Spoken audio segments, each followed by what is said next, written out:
이 시간 은혜 받으실 하나님 말씀은 신약성경 요한복음 6장 63절로 71절 말씀입니다. 이 시간 은혜 받으실 하나님 말씀은 신약성경 요한복음 6장 63절로 71절 말씀입니다. 다 같이 합독하시겠습니다.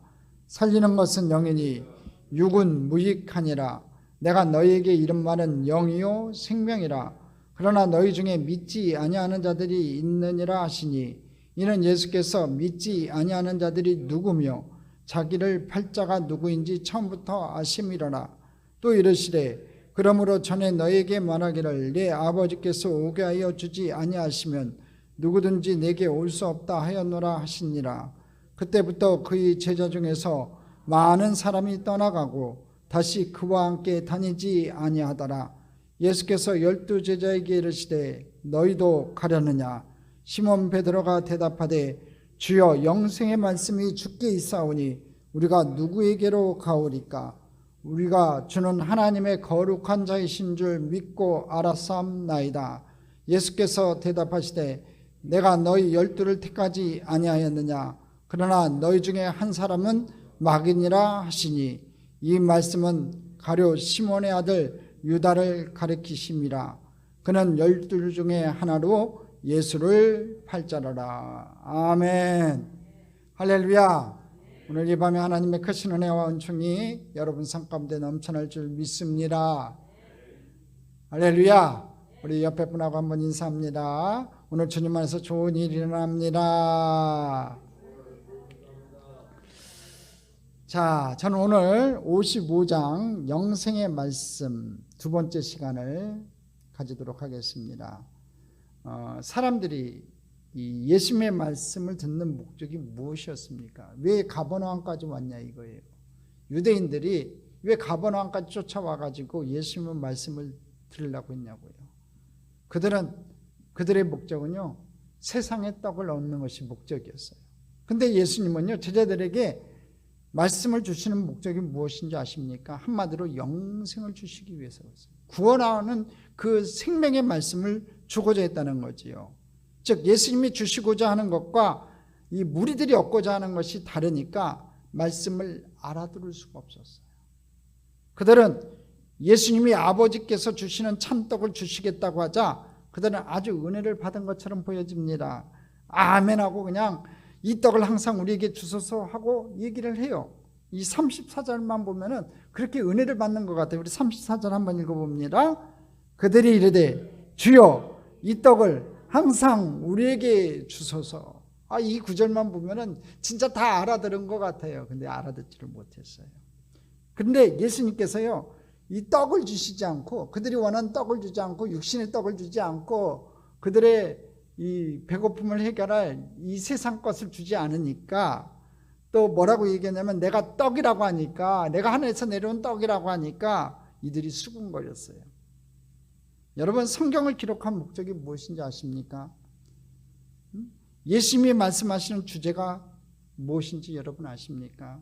여러분, 성경의 주제는요, 바로 예수 그리스도예요. 예수 그리스도의 말씀이에요. 예수 그리스도로 말미암은 구원이에요.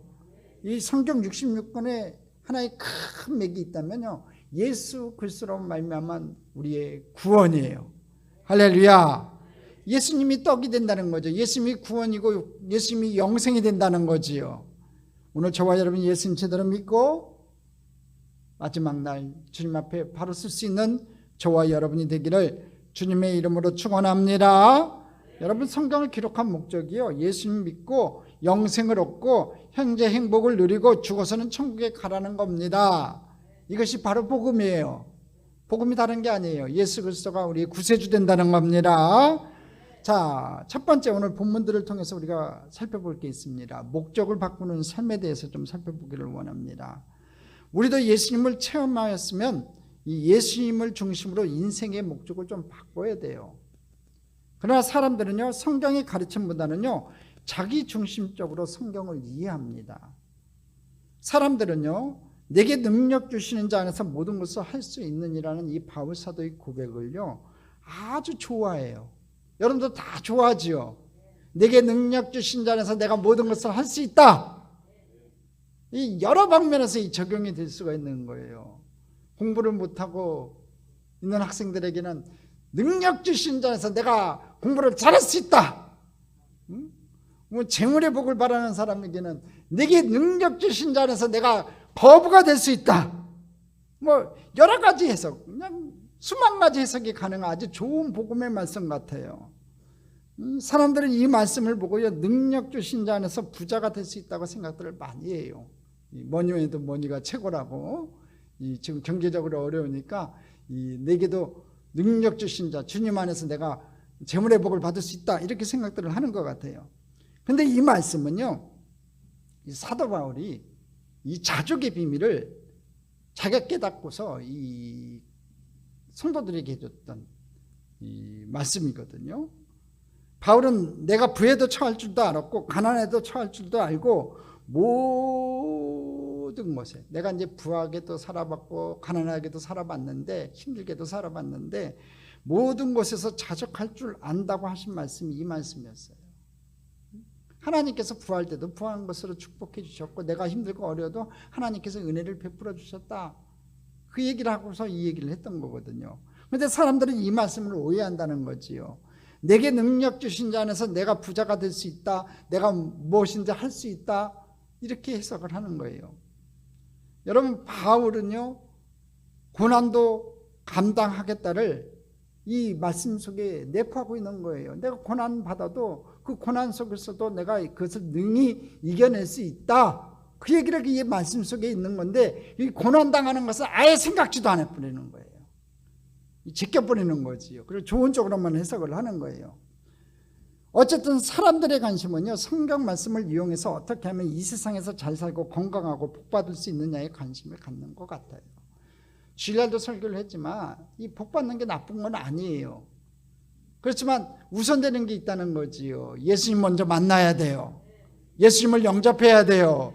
하나님 자녀 되는 것이 복이고요. 그 다음에 이 땅에서 잘 되는 것.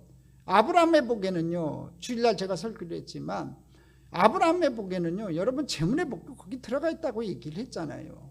그렇지만 그 먼저 되는 복이 뭐냐면은 하나님의 자녀가 되는 복이 먼저가 돼야 된다는 거지요. 세상 것을 받았다고 하면은 이제 방향 턴을 해야 되는 거예요. 여러분, 세상 것으로는요 영생을 얻고 하나님 나라에 갈 수가 없어요. 절대로. 오직 주님의 말씀밖에 없어요. 그래서 예수님이 이렇게 말씀하세요. 오늘 본문 63절 같이 한번 읽어보겠습니다. 살리는 것은 영이니 육은 무익하니라. 내가 너에게 이른 말은 영이요 생명이라. 여러분, 살리는 것은 영이에요. 육은 무익한 거예요. 세상 것 가지고는요 우리의 영혼을 구원할 모든 수단이 아무것도 없어요. 이 세상에는요 육으로 얻어지는 그걸로 가지고 우리가 구원받을 수 있는 방법이 전혀 없어요. 오직 예수님만 믿어야 돼요. 그래서 우리는 이 성경 말씀을 통해서 생명을 얻는 데 관심을 좀 가져야 된다는 거지요. 관심이 좀 바뀌어져야 된다는 거예요. 생명 얻는 것으로, 구원받는 것으로 우리가 좀 바뀌어져야 된다는 거지요. 예수님을 통해서 제사함을 얻고 어떻게 하나님 나라에 들어갈 수 있는가에 관심을 좀 가져야 돼요. 여러분, 오직 하나님 나라를 구해야 돼요. 그러면 하나님께서 우리의 육의 문제도 책임지고 인도해 주신다는 거지요. 예수님께서 친히 하신 말씀이 있죠. 너희는 먼저 그의 나라와 그 일을 구하라. 그리하면 이 모든 것을 너희에게 더하시리라. 우선순위를 분명히 하시고 관심을 좀 주님으로 바꾸는 귀한 성도님들 되시기를 주님의 이름으로 축원합니다. 두 번째로 우리가 좀 생각해 볼 게 있어요. 뭐냐면 아버지께서 오게 하여 주지 않으면 올 자가 없다는 거예요. 저번에도 우리가 늘 공부했지요. 64절에서 66절까지 한번 읽어보겠습니다. 그러나 너희 중에 믿지 아니하는 자들이 있느니라 하시니 이는 예수께서 믿지 아니하는 자들이 누구며 자기를 팔 자가 누구인지 처음부터 아심이로라. 또 이르시되 그러므로 전에 너희에게 말하기를 내 아버지께서 오게 하여 주지 아니하시면 누구든지 내게 올 수 없다 하였노라. 그때부터 그의 제자 중에서 많은 사람이 떠나가고 다시 그와 함께 다니지 아니하더라. 6. 즉 애시대의 존재 양식, 이 구약에 이거하여 생명을 취하려 하는 자들은요 아무런 유익을 얻을 수 없다는 것이 주님이 63절을 통해서 했던 말씀이에요. 63절에 뭐랬어요? 살리는 것은 영이니 육은 무익하니라 했잖아요. 그러니까 육은요 애시대의 존재 양식이에요. 구약의 방식으로 여러분 생명을 얻을 수 없다는 거예요. 율법으로 생명을 얻을 수 없어요. 얻을 수 있는 방법이 있어요. 그 율법을 다 지키면 가능해요. 근데 이 땅에 어떤 사람도요 그 율법을 여러분 지킬 수 없다고 제가 저번 시간에 얘기했잖아요. 여러분 10계명도 제대로 못 지키지 않아요? 여러분 계명은요 율법은요 우리가 지킬 수 없는 거예요. 완벽하게 지킬 수 없다는 거지요.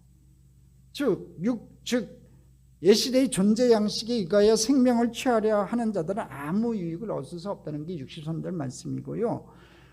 주님이 그 말씀에 대한 증거가 지금 곧 현실에 나타나요. 즉 보십시오. 66절에 보면요. 한번 같이 읽어보겠습니다. 그때부터 그의 제자 중에서 많은 사람이 떠나가고 다시 그와 함께 다니지 아니하더라. 이 육에 속한 사람들이요. 이 주님이 바른 얘기를 하니까 그냥 떠나가 버려요. 주님의 그 말을 듣고 주님을 쫓던 제자들 중에서도요. 많은 이들이 주님을 떠나갔어요. 여러분 예수님 당시에는요. 12제자, 성경에 나온 12제자만 제자들이 아니라 예수님 주위에 많은 제자들, 예수님을 진짜 따랐던 제자들이 있었어요. 근데 오늘 육은 무익하고 살리는 것은 영에 있다고 하니까 이 사람들이 무슨 얘기인지 알아들은 거예요. 너희들이 생각하는 율법으로 너희들이 구원을 이룰 수 없고 너희들이 원하는 것을 얻을 수 없다고 얘기하니까 수많은 제자들, 주님을 쫓던 제자들이 많은 사람이 떠나갔다고 오늘 성경에는 66절에 얘기를 해요. 그 말은 주님을 쫓던 제자 중에서도 여전히 예시대 육의 존재 양식, 이 구약의 이거에서 구약의 영광, 눈에 보이는 그 가시적인 이 세상의 영광을 쫓아왔던 자들이 많았다는 것을 우리에게 보여주고 있는 거예요. 육의 모습으로 살아갔던 사람들이 많았다는 거예요. 육의 욕심, 육의 관심을 가지고 살았던 사람들이 많다는 거지요. 예수님은 제자들 중에서도 믿지 않는 자가 있다고 말씀하셨어요. 64절이에요. 같이 읽어보겠습니다. 그러나 너희 중에 믿지 아니하는 자들이 있느니라 하시니. 너희 중에도 믿지 아니하는 자들이 있다고 주님께서 말씀하세요. 여러분 하나님이 인도하지 않으면요 아무도 예수님께 올 수 없다고 얘기하셨어요. 65절 한번 보겠습니다. 또 이르시되 그러므로 전에 너희에게 말하기를 내 아버지께서 오게 하여 주지 아니하시면 누구든지 내게 올 수 없다 하였노라. 그러니까 결국에는 지금 많은 사람들이 떠나갔고 믿지 않은 자들이 있다고 얘기를 했잖아요. 그러니까 결국에는 예수님 주변에 있었지만 그들은 주님께서 하나님께서 부르지 않은 사람이라는 거지요. 내 아버지께서 오게 하여 주지 아니하시면 누구든지 내게 올 수 없다고 오늘 성경이 분명히 얘기해요. 주님께서 콜하지 아니하면 저와 여러분을 콜하셔가지고 부르셔가지고 저와 여러분이 하나님의 자녀가 됐어요. 그게 싫다가 뛰쳐나가는 사람은 자기 구원을 버린 사람들이에요. 여러분 그 부르심에 응답하지 않는 사람들인 거지요. 저와 여러분 응답하고 하나님 앞에 나왔단 말이지요. 우리는 하나님의 인도하심을 받아서 예수님을 믿을 수 있고 그 말씀이 참인지를 깨닫고 알아요. 그게 부르심의 반응인 거예요. 저와 여러분 말씀을 듣고 은혜 받으면 아멘해요. 화답해요. 찬양해요. 기도해요. 이 모든 것들이요 결국에는 우리가 하나님을 구세주로 영접했다는 증거들인 거예요. 여러분 성령님께서 깨우쳐 주셔야지 성경 말씀을 깨달을 수 있어요. 이 말씀을 보면서도요 무슨 얘기인지 도대체 모르겠다 하는 분들이 계세요. 그 얘기는 뭐냐면 성령으로 충만하지 않다는 증거 중에 하나예요. 성령의 역할 중 하나가 뭐냐면요 성령의 조명적 해석적 사역이 있어요. 이 조명적 사역은 뭐냐면요 우리 죄를 비춰주는 거예요. 죄를 비춰줘가지고 내가 죄인인 걸 깨닫는 거예요. 여러분 양심 화인 많은 사람은요 양심에 화인 맞은 사람은 성령이 떠나간 사람은요 죄를 짓고도 죄인지 몰라요. 은혜를 받고도요 은혜를 원수로 갚는 사람들은요 여러분 성령이 떠나간 사람들이에요. 자기가 죄를 짓고도 죄를 깨닫지 못하니까 성령이 떠나간 상태인 거예요. 하나님께서는 진짜 성령으로 임재하시고 내주하시는 하나님은요, 죄를 짓는 사람들에게요 비춰줘요. 너 이런 죄가 있지 않느냐, 회개하라고 늘 비춰줘요. 그게 조명적 사건이고요. 두 번째가 뭐냐면요, 이 해석적 사역이에요. 이 해석적 사역이 뭐냐면은 하나님 말씀을 보면요, 우리 인간의 지식으로는 이 말씀은 하나님의 말씀이기 때문에 깨달을 수가 없어요. 여러분, 법률학자들이 예수 믿지 않는 사람이 성경 66권을 아무리 달달달달 외도요, 여러분 판검사들은요 머리가 좋은 사람들이에요. 율법서를 갖다 달달달달달 외는 사람들이니까 성경도 잘 외울 수 있겠죠. 그렇지만 이 성경에서 얘기하고 있는 그 진실의 말씀, 하나님의 생명의 말씀을 깨달을 수가 없어요, 절대로. 왜? 그 안에 성령이 없기 때문에 그래요. 하나님이 없기 때문에 그래요. 저와 여러분이 매일 아침마다 큐티의 말씀을 보면서 은혜 받는 분들도 계신 것 같아요. 여러분, 그 말씀 몇 구절 안 되는 그 말씀을 통해서 은혜 받는 건 뭐냐면 그 안에 성령이 계시기 때문에 그래요. 이 성령의 조명적 해석적 사역이 있기 때문에 그런 거지요. 지금 무슨 얘기냐면 지금까지 예수님께서 6장에만 해도 끊임없이 밀고 안 떼게 얘기한 게 뭐예요? 나를 믿으라예요. 나를 믿어야지만 영생을 얻을 수 있다? 그렇게 얘기하는데도 불구하고 믿지 않고 떠나가잖아요. 유익은 무익하다, 살리는 것은 영이다 하니까 에이 하고 그냥 가버리는 거예요. 자기들이 원했던 것은 육이니까, 자기들이 원하는 것은 배부름이었으니까, 자기들이 원하는 것은 천하 권세였으니까 주님이 이 한 말씀, 육은 무익하니라, 너희를 살리는 것은 영이다 하니까 에이 하고 그냥 가버리는 거예요. 못 알아들으니까. 여러분, 이 성경 말씀은요 성령의 도우심으로 기록된 거예요. 이 성령의 영감설, 즉 성령님께서 이 저자들에게 영감을 주셔서, 여러분 할머니 남편 그 영감을 준 게 아니라 영감, 성령을 주셔서 성령이 충만한 가운데서 이 말씀을 기록했다고 우리는 믿어요. 그게 우리 복음주의적인 입장이에요. 여러분, 우리는 인간의 지혜로 이 성경 말씀을 절대로 알 수 없다는 거예요. 그래서 성령이 임하여야지만 우리는 예수님을 그리스도로 고백할 수 있고 이 말씀을 깨달아 알 수 있어요. 할렐루야. 많은 사람이 인간적인 지혜로 이 성경을 알려고 하다가 알지 못하고 넘어지는 자가 돼요. 대표적인 사람들이 누구냐면 자칭 예수예요. 여러분, 말씀은 자의적으로 막 해석해요. 성령 받지 못하고 막 해석해요. 그래서는 안 되는 거예요. 예수님은 제자들 가운데 예수님을 믿지 않는 자가 가롯 유다이고 그가 자신을 팔자임을 아시고 계셨어요. 64절 같이 한번 읽어보겠습니다. 그러나 너희 중에 믿지 아니하는 자들이 있느니라 하시니 이는 예수께서 믿지 아니하는 자들이 누구며 자기를 팔자가 누구인지 처음부터 아심이라라. 그러니까 이 가룟 유다는요 처음부터 예수님을 팔자로 선택된 거예요. 나중에 뭐라고 하세요? 아예 태어나지 않았던 것이 그에게 유익했다고 그러잖아요. 여러분, 하나님 앞에 부르심 받을 때요 선한 종으로 쓰임 받기 위해서 부름 받는 저와 여러분 되기를 주님의 이름으로 축원합니다. 이왕이면 우리가 하나님 앞에 좋게 쓰임 받아야 될 거 아니겠어요? 자, 세 번째 우리가 생각할 내용이 뭐냐면요, 너희도 가려느냐예요. 우리 주님께서 많은 제자들이 떠나가는 것을 보고 직계 12제자에게 이렇게 물어봐요. 너희도 가려느냐 하고 물어봐요. 67절이에요. 같이 한번 읽어보겠습니다. 예수께서 12제자에게 이르시되 너희도 가려느냐. 예수님께서 떡을 주셨을 때 찾아온 무리는 참 많았어요. 오병이의 기적을 베푸시고 벳세다 광야에서 여러분 기적을 베푸시니까 가버나움까지 배 타고 쫓아왔어요. 걸어온 사람들도 있을 거고요. 남자 어른만 5,000명이었으니까 전체 적어도 2만 명에서 3만 명은 여러분 벳세다 광야에서 은혜를 체험했어요. 그러나 그렇게 많이 모였다고 부러워할 것이 없어요. 이들에게 떡을 주지 않고 영생의 말씀만 주자 모두가 다 떠나갔다는 겁니다. 예수님과 12사도만 남았습니다. 예수님은 남은 12사도에게 또 물어봐요. 너희도 가려느냐 그래요. 다른 사람들 다 떠나가니까 이제 물어보는 거지요. 너희도 가려느냐고 물어봐요. 다른 제자들이 떠나서 12제자들도 마음이 분명히 흔들렸을 거예요.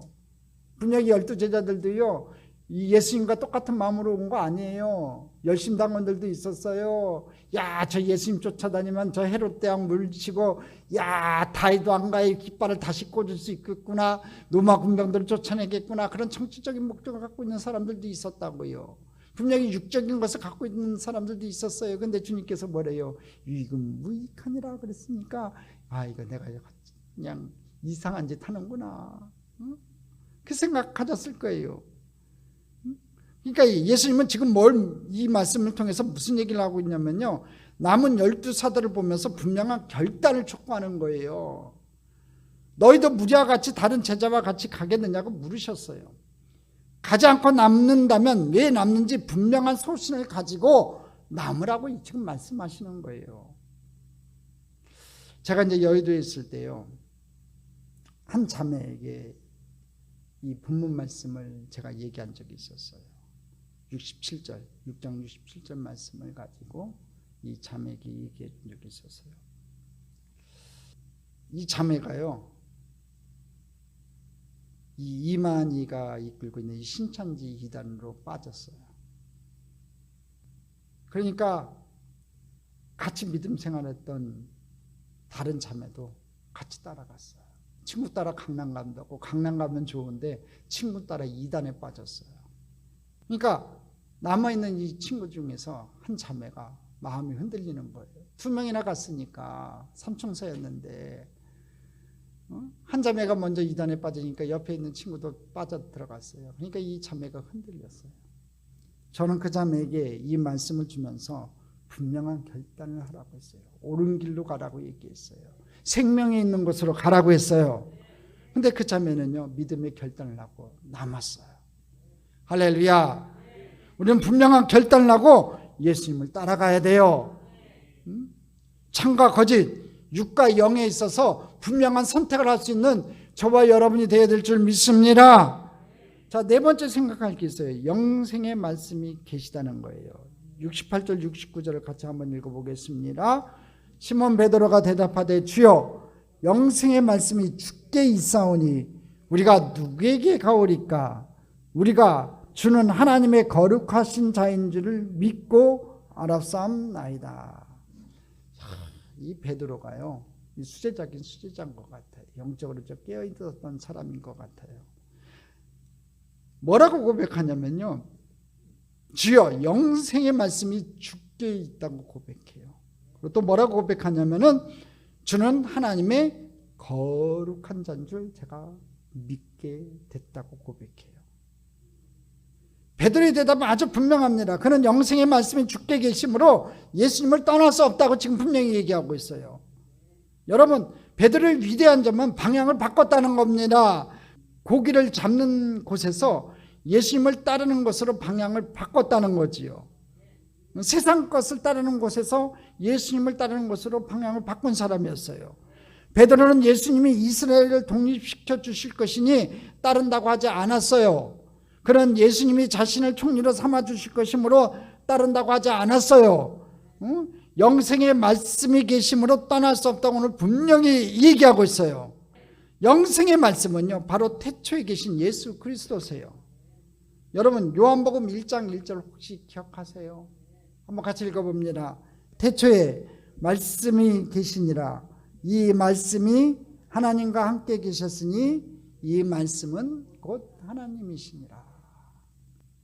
요한은요, 이 말씀이 곧 예수님이라고 대칭을 해가지고 집어넣은 거예요.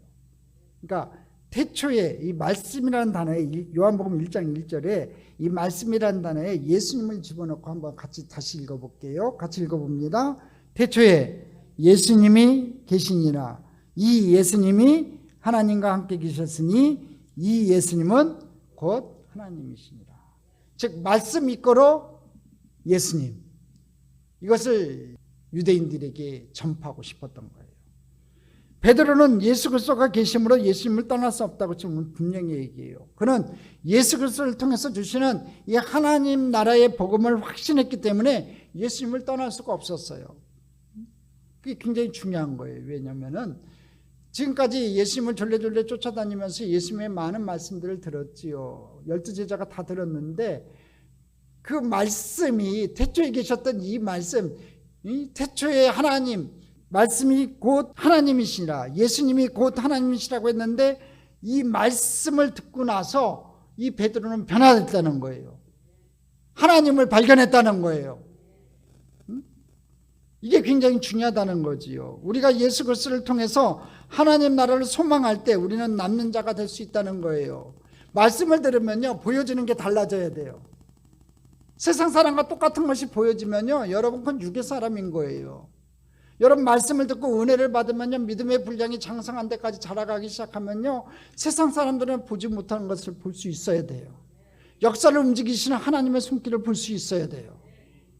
제가 몇 번 얘기했잖아요. 바벨론이 페르시아에 의해서 그렇게 멸망할 줄 누가 알았냐고요. 그 잔혹하고 그 강력한 바벨론 제국이요, 100년이 못 가서 꼴까닥했다니까요.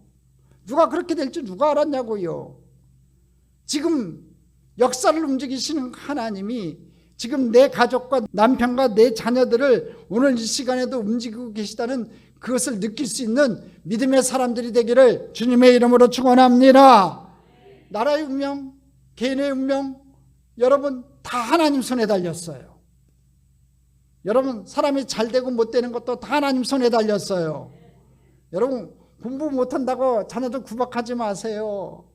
그거 공부 못해도 돼요. 잘하는 거 하나만 있으면 돼요. 요새 세상은요, 100가지 다 잘한다고 잘 사는 거 아니에요. 여러분 자기가 좋아하고 잘하는 거 있으면 그거 키워주세요. 여러분 자녀들을 움직이시고 여러분 자녀를 통해서 이뤄가실 그 하나님의 모습을 바라보는 믿음의 사람이 되기를 주님의 이름으로 축원합니다. 여러분 제일 중요한 것은 말씀을 통해서 하나님 나라를 소망하는 거예요. 주님이 언제 오실지 모르겠지만 그 징후들이 많이 보이기는 사실이잖아요. 그러면 주님이 다시 오실 때 내가 이 땅에 남은 자가 아니라 휴거해서 주님과 함께 7년 혼인잔치를 하는 신부로서의 모습을 바라봐야 돼요. 여러분 이 땅에 남은 자들은요, 예수 믿다가 남은 자들이 얼마나 비참한 줄 아세요? 적그리스도에서 아주 핍박을 받아요. 그래갖고 그 핍박을 받는 중에요, 회유해요. 너 666표 받아라. 666표 얘기 들어보셨죠? 666표 받아라. 표를 받지 않는 자들은 짐승의 표라고 하거든요. 짐승의 표를 받지 않는 자들은요, 죽어요.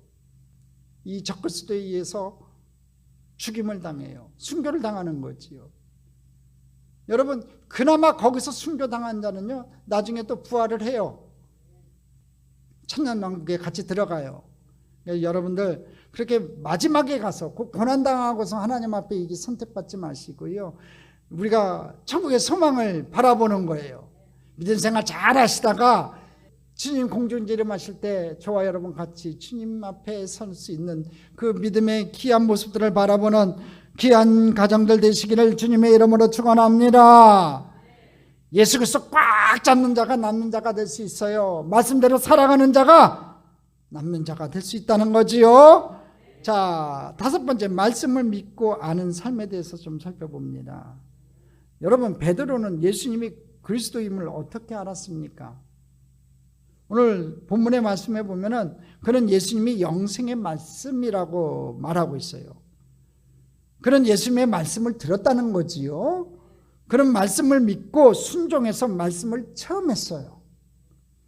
깊은 데로 가서 고기를 잡으라고 하셨을 때 순종해서 예수님이 그리스도임을 알게 됐어요. 이 베드로의 소명기사 누가복음 5장에 보면요, 밤새도록 고기를 한 마리도 잡지 못했어요. 이 갈릴리 호수에서 고기 잡는 데는요, 베드로가 선수예요. 왕이에요. 예수님 목수잖아요. 아무것도 몰라요. 그럼에도 불구하고 깊은 데로 가려니까 깊은 데로 가서 그물을 던지려니까 그물을 던져서 고기를 잡았어요. 여러분 깊은 데로 절대로 안 간다고 했죠. 그 당시에 사람들은요, 어부들은요, 물고기 떼가 지나가는 것을 보고 그물을 던졌던 사람이에요. 깊은 데에 고기 한 마리 없어요. 그런데도 불구하고 믿음으로 말씀으로 순종해서 그가 그물을 던질 때 자기 배가 가득 차고 동료의 배까지도 가득 차는 은혜를 체험했다는 거지요. 그러니까 베드로는 말씀을 들었고 그 말씀에 순종했어요. 그래서 그가 예수님이 그리스도인 줄을 알게 됐다는 거지요. 할렐루야. 그는 계속해서 예수님을 따르면서 예수님의 말씀이 얼마나 능력이 있는지도 알았다는 거죠. 소명기사에서부터 그런 예수님의 말씀이 기적의 말씀인 것을 알았다는 거지요. 그래서 기적을 체험하자마자 이 베드로가 했던 게 뭐예요? 주님 앞에 발 앞에 엎드려서 주여 나를 떠나소서 나는 죄인이로소이다. 하나님이여 나를 떠나소서 나는 죄인이라고 고백해요. 바로 그 말씀을 통해서 체험하니까 바로 예수님이 하나님인 것을 알았다는 거지요. 그래서 그 후에도 계속해서 말씀을 들으면서 따라다니면서 예수 그리스도가 하나님인 것을 더 확신했을 거예요. 다른 제자보다도 더욱더. 여러분, 예수님의 말씀은요, 죽은 자를 살리고 바람과 바다를 잔잔케 하셨어요. 예수님의 말씀은 귀신을 쫓아내셨어요. 이를 통해서 이 베드로는요, 확신을 더했다는 거예요. 예수님이 바로 하나님이시구나. 예수님이 진정한 구원자요 그리스도이심을 알았다는 겁니다. 그렇습니다. 우리가 예수님을 만져보고 예수님이 누군지 알 수 없어요. 도마는요 의심이 많아가지고 부활한 예수님 만나가지고 여러분 창자국 난 그곳에 손가락을 집어넣어가지고 예수님을 확인했잖아요. 그 믿음은 믿음이 아닌 거예요. 여러분 죄송하지만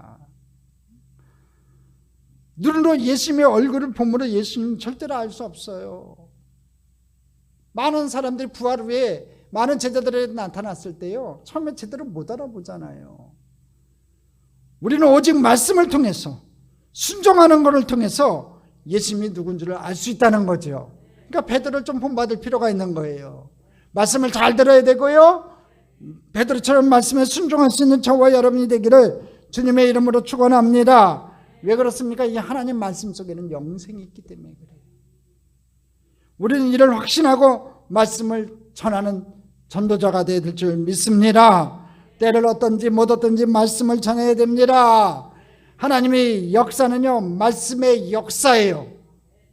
우리는 말씀을 공부하는 것에 그쳐서는 안 됩니다. 우리는 말씀을 믿고 순종해야 됩니다. 알고 나서 믿는 것이 아닙니다. 베드로는 먼저 믿고 순종하면서 예수님이 누군지를 알았다는 겁니다. 말씀이 선포되는 그 말씀에 순종합시다. 우리는 한 말씀에도 믿고 순종해야 됩니다. 그래야 예수님이 그리스도임을 알 수 있다는 거예요. 오늘 베드로를 통해서 배웠던 것처럼 저와 여러분이 말씀에 순종해서 진정으로 하나님의 능력을 체험하는 귀한 백성들 되기를 주님의 이름으로 축원합니다. 자, 택한 자 중에 마귀가 있다고 얘기를 해요. 70절, 71절 같이 읽어봅니다.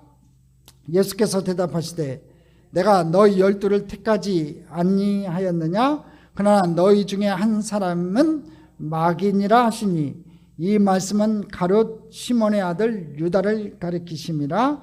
그는 12 중에 하나로 예수를 팔자로라. 지금 떠나지 않고 남은 자 중에 마귀와 같은 한 사람이 있다고 얘기를 해요. 그가 바로 가룟 출신 유다예요. 시몬의 아들 유다예요. 여러분 이 유다는요 예수님의 12 제자 중에 한 명이에요. 그는 전도 여행 가서 예수님 믿고 능력도 행했어요. 귀신도 쫓아내고 병자도 고쳤어요. 그는 계산이 분명해서 재정 일을 맡았던 사람이었어요. 근데요 이 가룟 유다는요 열심당원이었어요. 목적이 달랐던 거예요. 오늘 보십시오. 63절에 뭐라고 얘기했어요? 육인 무익하니라. 사람을 살리는 것은 영이라고 했어요. 그러니까 이게 완전히 이 말씀이요 이 가룟 유다를 확 뒤집어 놓은 거예요. 아마 이 말씀이 확 선포되는 그 순간에요 이 가룟 유다의 꿈은 다 무너져 내렸을 거예요. 예수님을 왕으로 세워가지고 이 이스라엘의 왕으로 다시 세워가지고 이 로마 군병들을 다 쫓아내고 다시 한번 헤롯 왕가를 다 물리치고 이방 족속의 왕가를 다 물리치고 이 다윗 왕가의 그 다윗의 깃발을 다시 꽂고 싶은 그 강한 열망이 있었을 거예요. 어떻게 보면 육적으로 봤을 때는 그 열망이 잘못된 열망은 아니었을 거예요. 그렇지만 오늘 63절에 6장 63절에 육은 무익하다고 하고 살리는 것은 영이라고 하니까 우르르 무너져 내렸던 거예요. 그리고 오늘 분명히 주님께서 얘기해요. 가룟 유다 이름은 안 밝히지만 우리 중에 이 중에 마귀가 있다고 얘기해요. 나를 팔자라고 얘기해요. 이미 예수님께서는 마지막 십자가 사건을 미리 예고하고 계세요. 이 가룟 유다를 통해서 나는 영을 위해서, 살리는 영을 위해서 나갈 것이라고 분명히 말씀하는 거예요. 그런 세상 것을, 세상의 떡에 관심 많은 대표적인 인물이에요. 가룟 유다가요. 그런 예수님보다 돈을 더 사랑했고요. 그런 예수님보다 민족을 더 사랑했어요. 그런 예수님이 동육가의 왕이 되기를 바랬어요. 그런 예수님을 통해서 돈을 벌고자 했던 것 같아요. 세상적인 욕심이 너무 많았던 사람이에요. 그래서 마귀가 돼요. 마귀. 세상 것을 너무 좋아하면요, 마귀가 되는 거예요. 사탄의 종이 되는 거예요, 여러분. 오늘 저와 여러분이 하나님보다 세상 것이 좋아지면 안 돼요. 먼저 그의 나라와 그의 일을 구하라고 했으니까 먼저 그의 나라와 그의 일을 구할 수 있는 저와 여러분이 되기를 간절히 소망합니다. 자, 7번째로 더 사랑하는 자에 대해서 좀 살펴보겠습니다. 자, 그렇다면은 다른 11 제자는 가룟 유다와 같은 마음이 없었을까요? 없었다면 거짓말이에요. 다만 이 가룟 유다는요, 너무나 자기 욕심이 강했기 때문에, 자기 의가 강했기 때문에 자기 방법대로 세상 길을 선택해서 갔다 온 거예요. 다른 제자들은요, 세상적인 것보다는요, 예수님을 조금 더 사랑했던 것 같아요. 그러니까 예수님 주변에 남아있었던 거지. 다른 제자들도요, 십자가 앞에서 예수님 다 버리고 도망갔어요. 오늘 요한복음을 기록한 어린 제자 요한만 예수님 십자가 밑에 있었어요. 한 명은 팔아먹었고 나머지 10명은 다 뿔뿔이 무서워서 흩어졌어요. 하지만 그들은 마음 중심으로 예수님을 사랑했던 제자들이었어요. 그래서 회개할 수 있었어요. 예수님은 예수님을 버리고 도망갔던 베드로에게 찾아오셔서 물으셨죠. 여러분 잘 아는 말씀이에요. 내가 이 사람들보다 나를 더 사랑하느냐? 그렇습니다. 우리가 남는 자가 되기 위해서는요, 예수님보다 더 사랑하는 것이 있어서는 안 돼요. 우리가 세상의 어떤 것보다도 주님을 더 사랑해야 돼요. 여러분 진짜 예수님 사랑해야 돼요. 우리가 다른 것을 더 사랑할 때는요, 회개하고 돌이켜야 돼요. 빨리 돌이켜야 돼요. 세상 것이 더 좋아지면 안 돼요. 부귀영화 공명이 좋아지면 안 되고 안락함이 좋아지면 안 돼요. 노세 젊어서 노세 늙어지면 못나나니 하고서 주님 앞에 나오는 것보다 세상으로 달려가는 발걸음들이 있다면 여러분 빨리 돌이키셔야 돼요. 늘 제가 얘기하죠. 주일만큼은 하나님 앞에 나와서 얘기해드려야 된다. 그게 내가 주님을 사랑하는 마음을 보여드리는 거예요. 그래서 우리 모두 남는 자가 될 수 있기를 좀 기도합니다. 모두가 하나님 나라에 들어갈 수 있기를 간절히 소망합니다. 마지막으로 오늘 하나님에게 띠띠어진 인생에 대해서 좀 살펴보기를 원합니다. 여러분 베드로가 갈릴리로 돌아가 고기를 잡고 있을 때요, 부활하신 주님께서 그를 찾아오셨어요. 그때 제자들의 신앙 상태를 요한이 잘 그리고 있어요. 마지막에 이제 나오거든. 요한복음 21장 11절인데 한번 같이 읽어보겠습니다. 시몬 베드로가 올라가서 그물을 육지에 끌어올리니 가득히 찬 물고기가 153마리라 이같이 많으나 그물이 찢어지지 아니하였더라. 제자들이 고기를 잡고 있는데 밤새 소득이 없었어요. 그때 주님께서 나타나셔서 그물을 배 오른편으로 던지라고 했어요. 그랬더니 그물이 찢어질 만큼 고기가 잡혔어요. 그때 베드로가 주님을 알아보고요, 그전까지 알아보지 못했는데 베드로가 알았던 거지요. 자기를 처음 부르실 때, 처음 만나서 주님의 제자가 됐던 밤에도, 그 새벽에도 고기를 잡아서 수많은 고기를 잡아가지고 제자가 되었는데, 오늘도 똑같은 상황이잖아요. 밤새도록 고기를 잡는데 소득이 없었어요. 근데 주님이 나타나셔서 배 오른편으로 그물을 던지라니까 던졌더니 153마리나 건졌어요. 그들이 부활하신 주님을 만나 또다시 그분의 기적을 체험했다는 거지요. 그러면 이제 그들이 추구하던 이 세상 모든 것을 벗어버리고 주님의 말씀을 쫓아 목숨 바쳐 그 일을 해야 하는 것이 당연한 거 아니에요, 여러분? 그렇지 않아요, 여러분? 부활하신 주님을 만났어요. 내가 3일 만에 부활하리라. 그 갈릴리 호숫가에 내가 다시 갈 것이다 해갖고 갈릴리 호숫가에서 그 부활하신 주님을 만났다면, 그 기적을 다시 한번 체험했다면 이제 세상 거 다 버리고 주님 쫓아가야 되는 거 아니냐고요. 근데 오늘 본문에 보면 여러분 그냥 쉽게 지나가는 거예요. 153마리 153, 모나미 볼펜에 써있는 153, 그것만 기억해요. 근데 저는 이걸 보면서 기가 막혀요. 보는 관점에 따라 틀리겠지만 왜 153마리나 세고 있냐고요. 그 경황에도요, 물고기를 세고 있냐 이거예요. 153마리 물고기를 세웠다는 거지요. 지금 천지 만물의 주관자이신 예수님께서 부활하신 몸을 입으시고 그들을 찾아오셨어요. 그런데 그 앞에서 고작 물고기 153마리에 일비하고 있다는 거죠. 그들에게는 그때까지도 육신의 배를 채울 물고기가 중요했다는 얘기예요. 이렇게 제자들은 끝까지 세상을 버리지 못하고 세상을 쫓고 있어요. 우리에게 보여주는 거예요. 그래요, 우리가 육의 장막을 덧입고 있기 때문에 육의 것을 취할 수밖에 없어요. 그러니까 육의 것이 중요해지려고 할 때 그때 여러분 정신 바짝 차리세요. 세상까지 좋아지려고 할 때 정신 바짝 차리세요. 주님 오실라 가까이 오고 있어요. 그런데 주님이요 끝까지 그들을 쫓아오셨어요.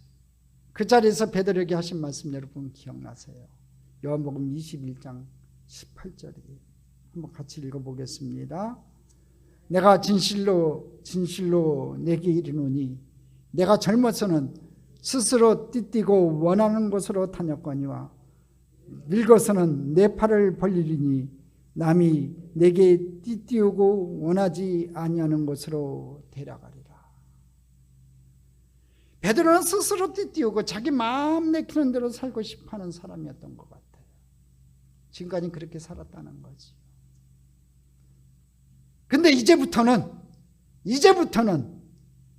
주님이 베드로에게 띠띠우고 원치 않는 곳으로 데리고 다니면서 당신의 일을 이루시겠다는 거예요. 오늘 이 밤에도요, 오늘 주님께서 이제부터는 세상 것에 욕심 부리지 말고 내가 너희에게 띠띠워서 나를 위해서 필요한 곳에 저와 여러분을 쓰시겠다고 하십니다. 할렐루야. 베드로처럼 오늘 저와 여러분도 주님이 띠띠우신 주님의 귀한 일꾼입니다. 귀한 일꾼으로 하나님 앞에 순종하며 하나님 앞에 달려나가는, 하나님 앞에 쓰임받는 하나님의 사역을 위해서 귀하게 쓰임받는 지혜 일꾼들 다 되시기를 주님의 이름으로 축원합니다. 축원합니다. 축원합니다.